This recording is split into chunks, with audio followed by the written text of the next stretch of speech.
that up public line? I didn't see it, but I heard it was great. But the best story that I ever did was being on a roof in Kuwait City with Bowersock right after the end of the Iraq War. With we took you up there for satellite. Yeah, you and I were up on the roof, and God knows, and people back here were like, "Are those guys crazy?" Right?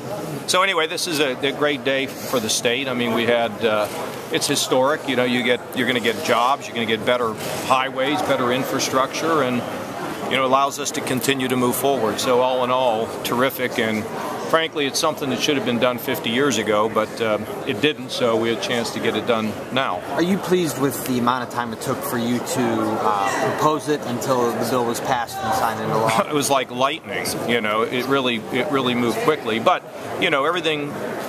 everything moves at its own pace, and the back and forth is all typical of what happens in the legislature. But I think what I was the most pleased about was, and there's a lot of things, but we had such strong bipartisan support, and it brought business together with organized labor. And you put all that together and work together, and you can get something done that's truly significant. This is a very big part of what we did when we proposed our overall budget, and I'm really pleased that we got just a major portion of what we wanted through.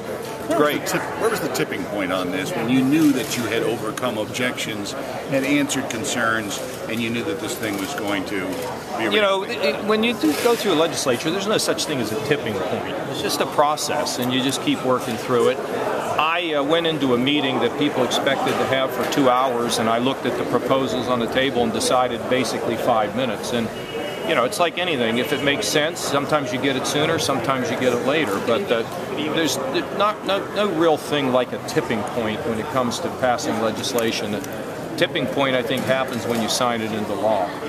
The significance of 5 miles per hour on the speed limit. She talked about it here, just getting people around faster. What are your thoughts on that? Some people are going to say it's unsafe. Many people are going to say it's about time. Other states are doing it. Well, my feeling about it is, the patrol basically said they were fine with it, and it was included in this bill. And when you're governor, you don't get everything you want. My greatest concern on the transportation bill was the Turnpike and making sure we have a good process to distribute the resources. So I'm fine with the speed limit going up. It pretty well matches everybody else in the surrounding area, except for, I think, one state. People here in Central Ohio, if you're Turnpike, and they think that doesn't affect us. So if you could, Well, you get $3 billion more in infrastructure improvements. It affects the whole state. It provides tremendous amount of flexibility. Look, the bulk of this is going to be spent up north, but it also provides, like I say, great flexibility to do a number of projects around the state. So while the bonding monies will be used up north, which they have to be, of course, within the 75-mile range, and that's what the Constitution says. It's the way in which you had to distribute it. But the flexibility will give the Department of Transportation enormous opportunity to do a lot of projects, including some projects here in Central Ohio that wouldn't have been done had we not been able to do this. Governor